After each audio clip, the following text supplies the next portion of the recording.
So good morning, everyone, and welcome to IMC. I'm delighted that you're here and we get to be together. And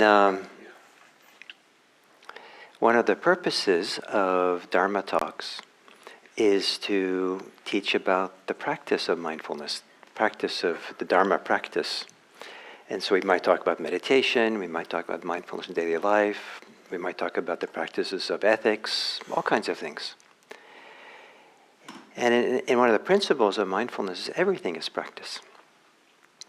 So one of the very important practices in Buddhism is the practice of listening to a Dharma talk, which is what we'll talk about today. And so one of the interesting things about talking about Dharma talks, the practice of listening to a talk, is that all of you, for the most part, are going to be listening to this Dharma talk. And so it's about you, and you're listening. So I want to read this little story from this book, A Monastery Within. A young woman from another country moved with her family to live for 1 year in a town near the monastery. When in the course of the year she discovered the monastery, she would periodically visit to have discussions with the abbess. The abbess introduced her to meditation, which became very meaningful for the young woman. When the family's 1 year-long stay was drawing to an end, the young woman asked the abbess, "In my country, there is no Buddhism, and no one has even heard about meditation. How can I continue to learn and deepen the practice you have started me on?"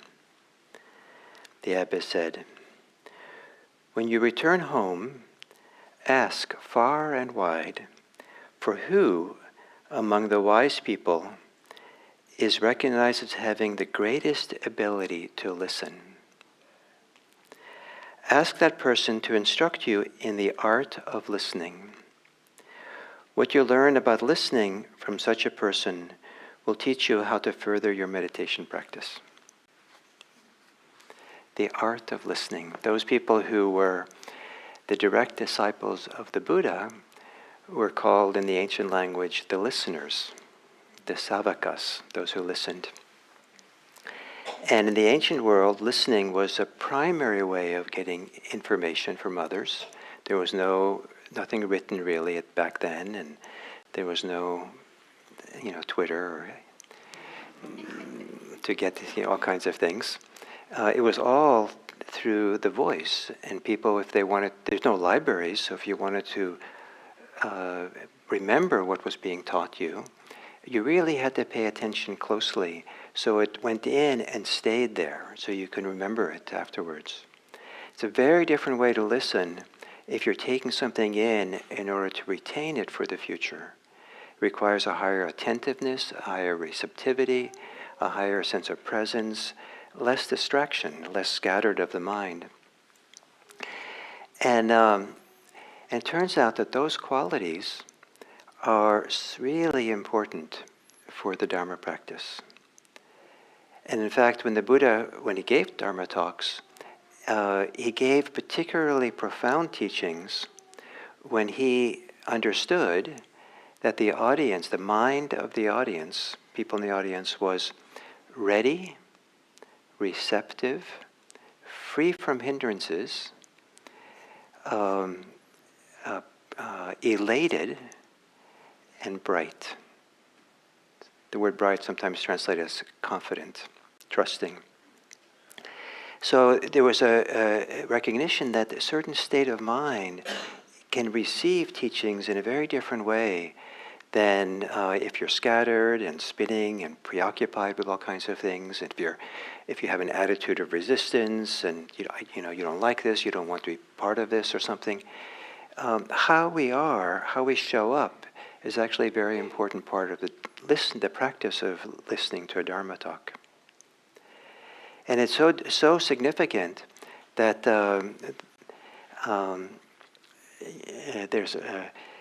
if you're listening to a Dharma talk for the Dharma, you'll find it, the Dharma, in the listening. So it's not in the words necessarily, it's not out there in the speaker, but you turn the attention backward on itself. What you're looking for is in the attention. What you're looking for is in the looking. What you're hearing for is in the hearing. It's the quality of attention that we're really focusing on here. And then with a certain quality of attention we have, then we can listen and be receptive in a way that touches something really deep inside. So there's many ways of practicing with the Dharma talk. And when you listen to them. And what strikes me as I give this talk is how much listening to Dharma talks is going on in this world in a way that I don't think has ever gone on in the history of humanity. I mean, among some people. I mean, there's still a majority of people in the planet don't listen to Dharma talks. But those people in our scene, it's phenomenal how much people listen. I mean, when I was growing up in the Dharma, I was lucky if I listened to one Dharma talk a week. Sometimes it might be a month before there was an opportunity to be with a teacher. Like it was in the monastery, we didn't have Dharma talks that often, and the abbot didn't come through that often. And sometimes we'd have 2 or 3 in a row, and 2 days and 3 days in a row, but then he wasn't around. And so this idea of listening to a Dharma talk was kind of unusual. And in historical times, not so many decades ago in Thailand, there are stories of people who are really serious about the practice, who would walk for weeks, because you couldn't get on a plane, you couldn't go on a train. They'd walk for weeks searching for a teacher who was going to give them teaching. So imagine, the preparation that takes. And imagine showing up to hear those teachings after all that searching for that person, walking through the jungles of Thailand and contending with tigers and wild elephants. And then finally you find that person. And you say, well, I don't really feel like it today. And so it brought a certain kind of seriousness, attentiveness. And there is a lot of seriousness about listening to Dharma talks, but they're so readily available through technology now. And there are people now who listen to Dharma talks every day. And some people I know who do more.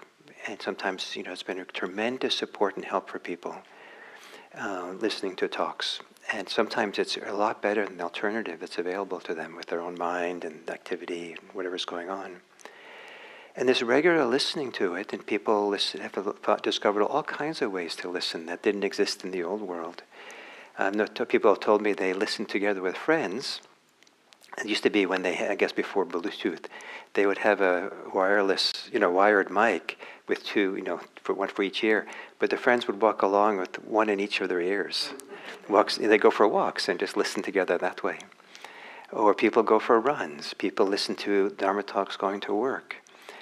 And so there's something that about Dharma talks, and now it's just not Buddhism even, it's podcasts people listen to. There's something about the oral word that people aren't reading as much as they used to. Dharma used to be that Dharma books was the thing to do. And I grew up in Buddhism, it was mostly in the books. And I had a whole art to how to read Dharma books that really, when I was in the monastery, to the reading itself, the way I read was the Dharma. But now we're going to the oral, which is historically what always happened. And there's a kind of different richness in the oral spoken word. It conveys much more than just sometimes the words do. You get some kind of the tone, the speed, the cadence. Sometimes if you're lucky, or the teacher's lucky, something of the teacher's practice comes through in how they speak, and so it conveys more than just the content in the words. And so how to listen, one of the things is to listen to more than just the words. To listen to what else is being conveyed. Some people talk about there's a transmission sometimes in a Dharma talk. I've listened to talks from teachers who just transmitted kindness.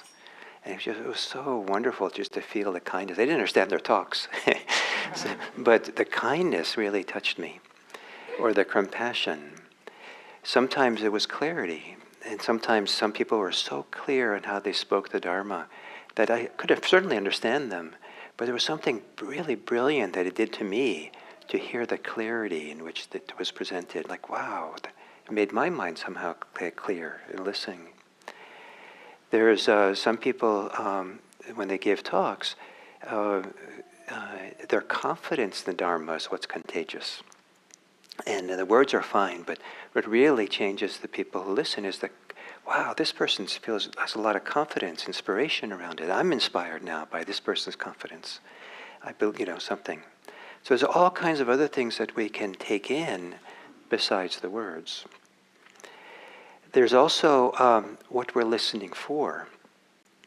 And I think that over time, listening to Dharma talks changes what people listen for. I think when people are new, it's pretty common to listen for the content, the words, the meaning.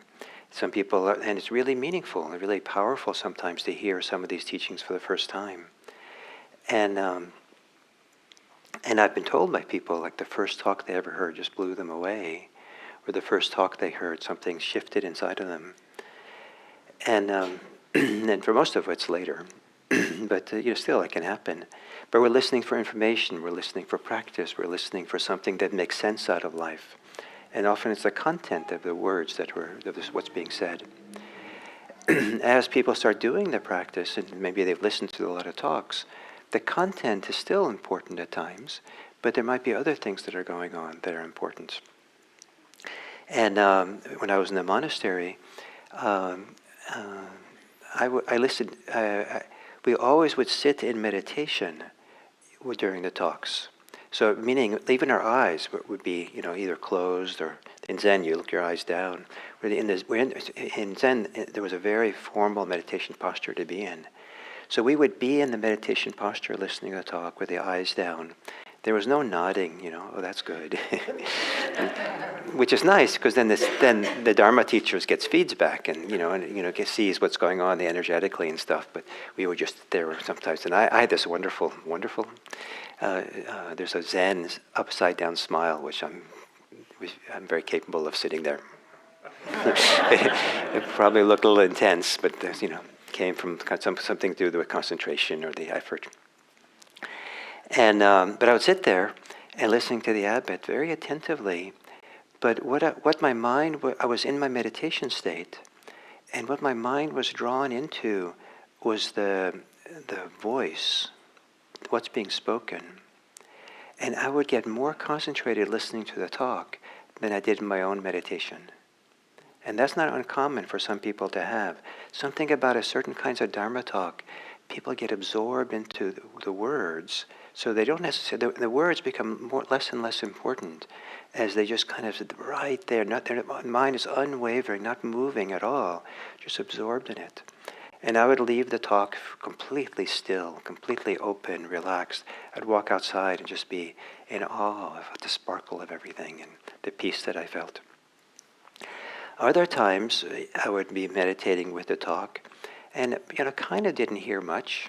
It kind of washed right through me, and that's a whole other art to do, is to allow the talk to wash through, to stay present for it, but don't hang on to the words. Don't repeat them. Don't question them, and don't apply them. Oh, this is interesting, and now think about other ways I can listen to the Dharma. I'm sure I have this device in my kitchen that talks to me, and I can talk to it, and I can just call up all kinds of Dharma.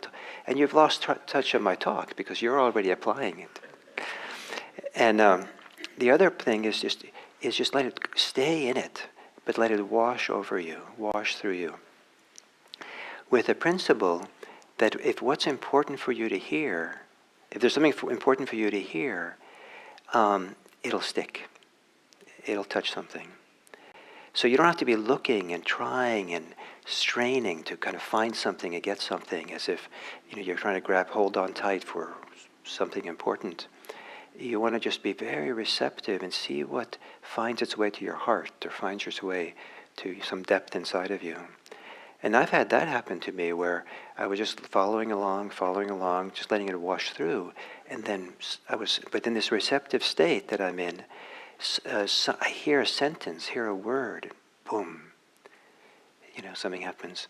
And I've known people who, it was just a word someone said, and boom, that just kind of shifted things or organized their mind, their thinking, or the puzzle of their life kind of came together and fit together. Wow. Okay. And a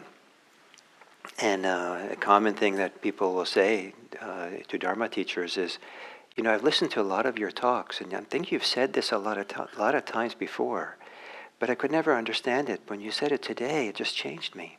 I thought, oh boy, it really made a difference today.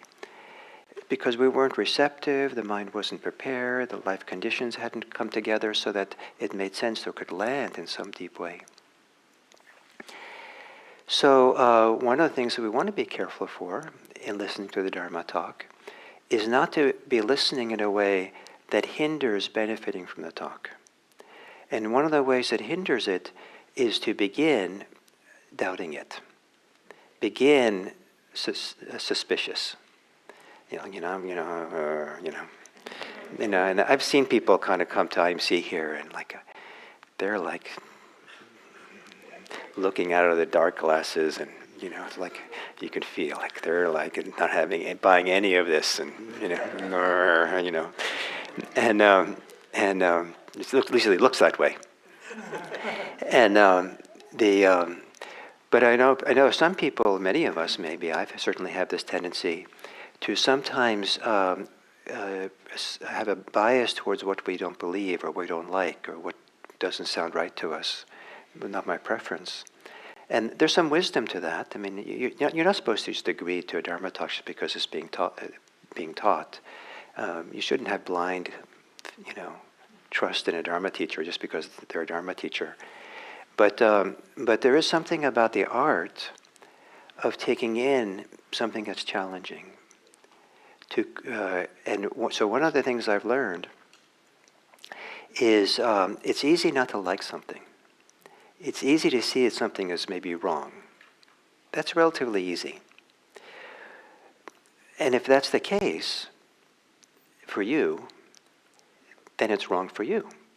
You're not getting any benefit of it, except maybe more confidence in your opinionated mind. That or your sense of I'm right and that you're wrong or something. So I don't want to dismiss your wisdom that you actually discern what's useful and not useful, what's right, what's wrong maybe. That's an important thing to do. However, even if someone says something which you don't like, even if you say something which you think is wrong, it's probably not 100% wrong.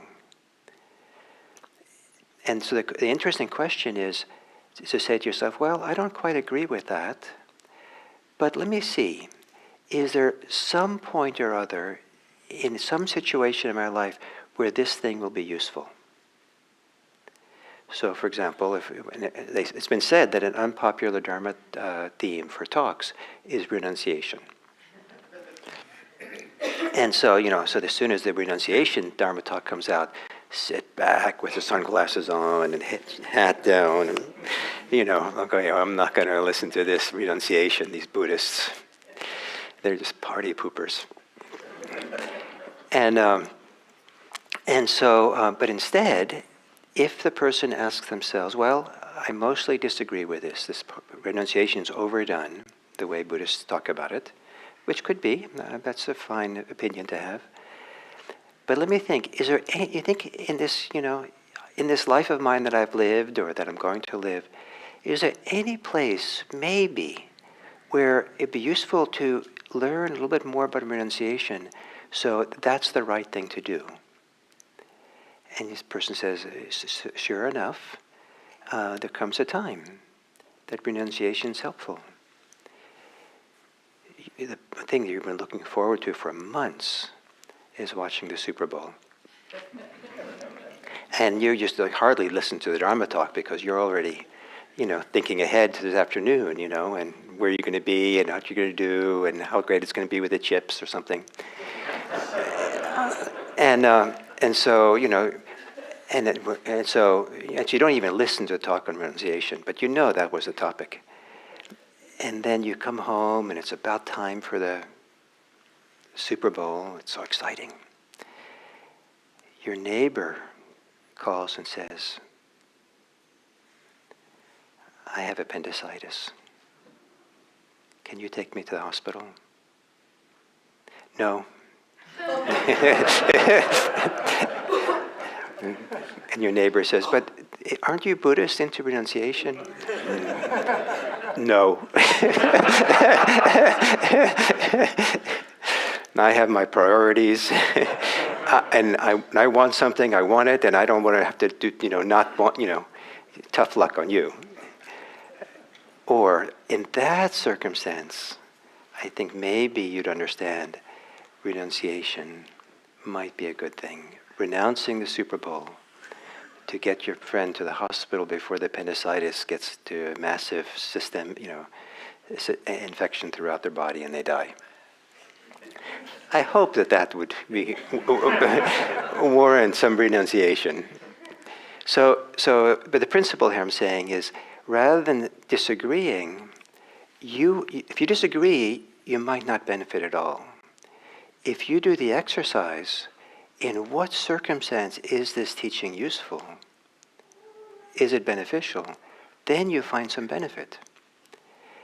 And this is part of the principle here also is, you have to do some work with the Dharma. There is certainly a time to listen to the Dharma, just the words going through and wash through and not engage with thinking about it. And there's a time to reflect and to think and consider. Some people do it during a Dharma talk, some people do it after. And to never spend time reflecting on it and questioning it, both questioning it and how it works, what doesn't work, all these things, and trying to get from it whatever's beneficial, then you won't benefit as much. So, which is okay, but if you want to benefit from the Dharma, then do some work. Have friends you talk to. Some people listen to Dharma talks and afterwards they talk to friends about it who maybe listen to it as well. And they kind of go back and forth and find out, what struck them and what questions they have. And it's a way of kind of finding more value from the Dharma talk. Some people, like I see someone right now, maybe, are writing down some of the things being said in the Dharma talk. Some people find it very beneficial to listen and to write. And there are times I do that because I listen better. And sometimes, the most common place I do it is when I teach with someone else. And I feel like I really need to stay on top of what they're teaching so that I can be in harmony with them or understand it. So then I'll be kind of writing down what they say. And I find I'm much more bright, my mind is more attentive, I'm more present. And sometimes I need that extra help because my mind might drift off. Partly because I've heard so many Dharma talks. And you say, here we go, and my mind drifts off. But having the practice of writing, I'm more deeply engaged. And it isn't just that I'm more present, I'm actually processing the material better by that. So that's a nice thing to do. Some people will journal after the Dharma talk and write down what came up for them or how it was. So the principle here, one of the principles I'm trying to convey to you, is to be an active listener in the same way that meditation is an activity that you give yourself over to. Even though a lot of it's receptive, a lot of it's like a not doing, it's also, don't be a passive recipient of Dharma talks. That doesn't mean that you're straining or trying hard or, it means that you're maybe balanced, upright, receptive, ready, available. You're really here to be present for it. Maybe present in your posture. Take a posture that really expresses, people look at you, that person's ready. That person is really here. They're present here and now. in their posture. You can feel it in some people. And you can feel when they're not. That they're here, yes, but, they're, I've been sometimes in my life such a couch potato slouch that my shoulders were basically in the bottom, kind of where the bottom of the sofa and the side back went up, just like, so, that's not ready and receptive. So, and then I'll kind of bring it back to an important point I made at the beginning, is that in a very important way, what you're listening for is found in the listening. The quality of the listening, some characteristic of listening. What we're trying to be mindful of, what we're trying to have mindfulness do for us, is found in the quality of the mindfulness itself.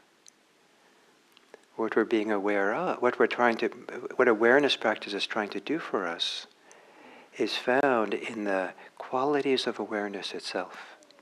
So if we're too focused on what's outside of us, the object of attention, what we're listening to, the what's, then we're not paying attention enough to how we are, how we listen, how we are aware, how we speak, how we are. The Dharma is found in the how, not in the what. So to sit in such a way that your how you are is ready, receptive, free from hindrances, free from distractions. This is maybe the harder one, elated, inspired, and then bright, a bright mind, a bright attention.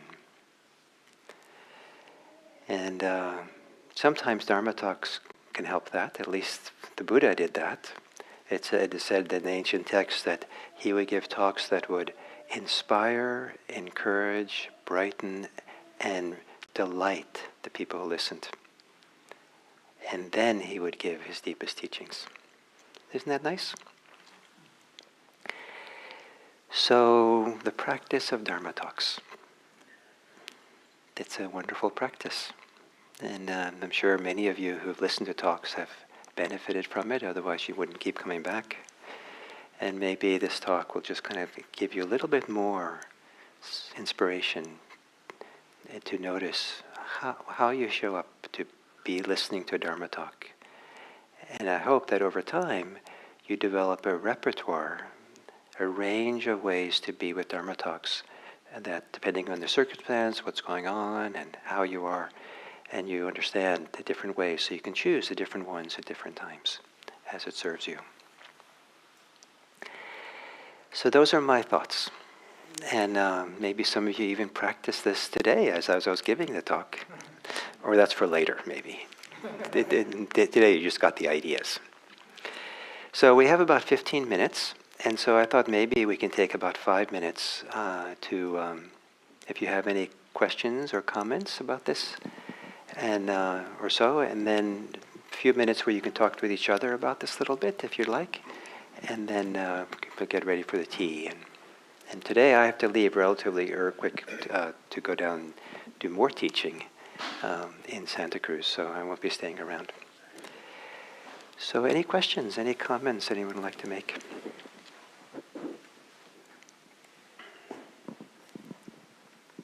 It's lovely if you would say your name when you... Hi, I'm Alex. I have a little embarrassing question about listening, actually.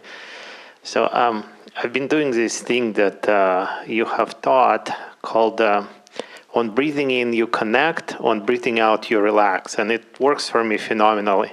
But then I was telling somebody about it, and they asked me, connect to what? And I realized I don't know, actually. So that was a little embarrassing. And so the question actually is not what is it connected to. The question is, should I find out from you what it is connecting to? Because it's working for me already, right? It's actually not a joke. It's No. yeah. Well, So should I, or should I just leave it as it is? Well, you just said that it's working for you already. Yeah. So if it's something is working, you want to be careful and maybe not mess with it too exactly. much. Yeah. But at some point, maybe whatever you're doing when you connect, you'll understand.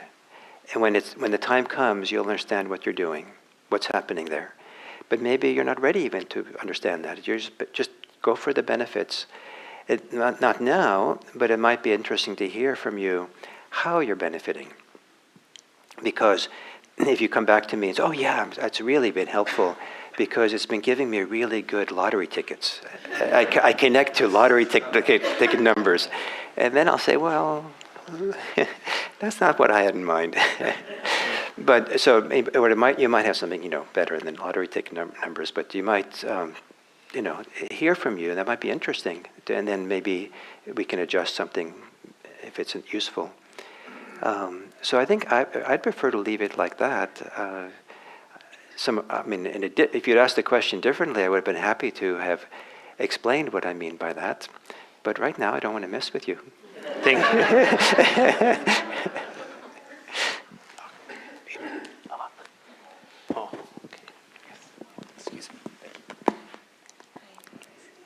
Hi, I'm Betsy, and I was just reflecting that is this a way of really practicing living and being in the present and kind of getting an experience of being in the present?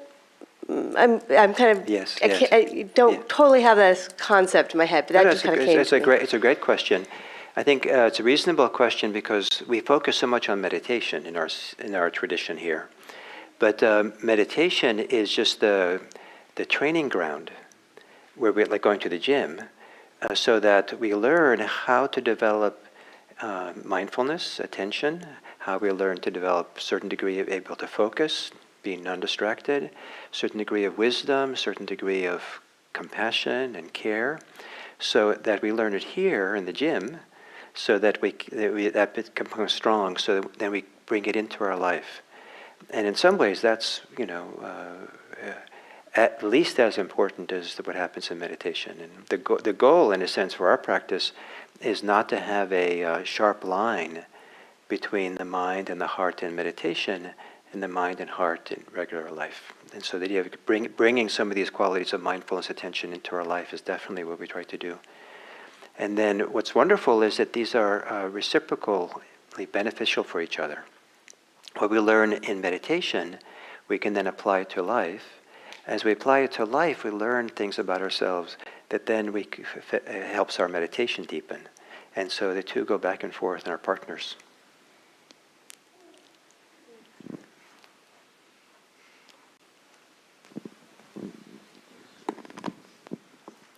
Hi, I'm Bruno. And Gil, quickly today you mentioned something about a time when you were reading books about the Dharma, and you said that the Dharma is in the reading. And today you're talking about how the Dharma is in the listening. Is this related to the concept of Zazen and Zen, or can you just tell a little bit more about it? I feel like the word Dharma is used in so many different ways. And I think today is the first time I heard it this way. Yeah. Great, very nice. Yeah, so the Dharma is used many ways. Sometimes it means the teachings of the Buddha, and then you can go to a book for that, maybe. But the book and the writing that way, and just the words, the concepts being given in a talk like today, if you spend too much time with that, that's like spending all your time in the restaurant trying to eat the menu.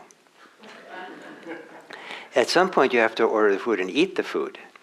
So the Dharma is not found in the menu. The meal is not found in the menu. The Dharma is only found in you. Otherwise, it's just concepts and ideas. Sometimes we can feel or sense the Dharma in other people, their maturity, how they've changed, their freedom, their their compassion. We can feel it. So you can get a sense, oh, that person's really matured in the Dharma. You can feel this maturity or development that they've had. And that could be inspiring. But it's still, don't get too mesmerized by other people. Be inspired by them. But for you, the Dharma will only be found in you. Thank you. So right behind you there, you have. Yeah. Hi, I'm Jake. I was kind of curious, like the other side of this, of maybe the art of preparing a talk, or like, giving a talk. Yeah. And you've given thousands by Yeah. now. Do you have any sort of rubric or like checklist, or did you have it in the past where you're like, I need to try and capture these things in this talk, or is it, more free form than that? Or do you start with, think it's a good idea, then you get stuck on it and abandon things? Or I'm just curious. Great question. My relationship to giving talks has changed over the years. And so partly because I've given so many, and it's become, a lot of what I do has become second nature. And sometimes when I'm teaching people to become teachers or teacher training, I'll explain to people what I do in a Dharma talk. I think it's useful to teach them that, but I feel very uncomfortable. Because it sounds like I'm being so self-conscious and so fabricated something. But it's all second nature. There's all these elements that go on, things I'm paying attention to that's kind of in the background that's going on. But from having done it now for over 30 years, and I'm a slow learner. That's maybe why I keep giving a lot of talks. But when I was a new teacher, the first 10 years, I often wrote out talks. So first years, the first 2 talks I gave is in Zen, and in Zen you're not supposed to have notes. So I wrote everything out, and then I spent hours memorizing it. And so I didn't use the notes, but it was all there, memorized. And so then I had notes, and part of sometimes it was really great to prepare a Dharma talk by taking notes and outline or different things. If I was in the flow, sometimes I'd settle into the topic or into the Dharma. I would sit first, meditate, and then it felt like it was continuation of my meditation practice. And I loved the creativity that came out that way.